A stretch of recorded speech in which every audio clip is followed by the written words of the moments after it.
এই বৃদ্ধাশ্রমে আমি একা বসে থাকি। চারপাশে লোকজন থাকলেও আমার কাছে সবটাই শূন্য শূন্য লাগে। এক সময় আমি পরিবারের সবচেয়ে আপন ছিলাম। আজ আমি এখন শুধু একাকিত্বই আমার সঙ্গী। আজ তোমাদের জন্য একটা চিঠি লিখেছি। জানি তোমরা খুব ব্যস্ত, এই চিঠিটা পড়ার মতো তোমাদের কোনো সময় নেই, কিন্তু একটু সময় পেলে পড়ে নিও। এই চিঠিতে আছে আমার নিঃশব্দে কষ্টের কথা, আমার অপার ভালোবাসার গল্প। সেদিন তোমরা যখন আমাকে এই বৃদ্ধাশ্রমে রেখে চলে গিয়েছিলে, তখন কিছু বলিনি।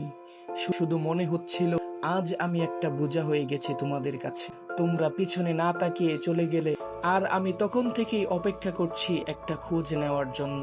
আমার পুরনো টাঙ্কের ভেতর একটা ডায়েরি ছিল। সেই ডায়েরিতে আমি লিখেছিলাম তোমাদের ছোটবেলার কথা, তোমাদের হাসি কান্না, আমার স্বপ্ন। যেদিন তোমরা ছোট ছিলে তখন আমাকে জিজ্ঞাসা করছিলে যে বাবা, এই পাখিটার নাম কি? আমি বলছি এই পাখিটার নাম কাক। আবার জিজ্ঞাসা করেছিলে বাবা, এই পাখিটার নাম কি?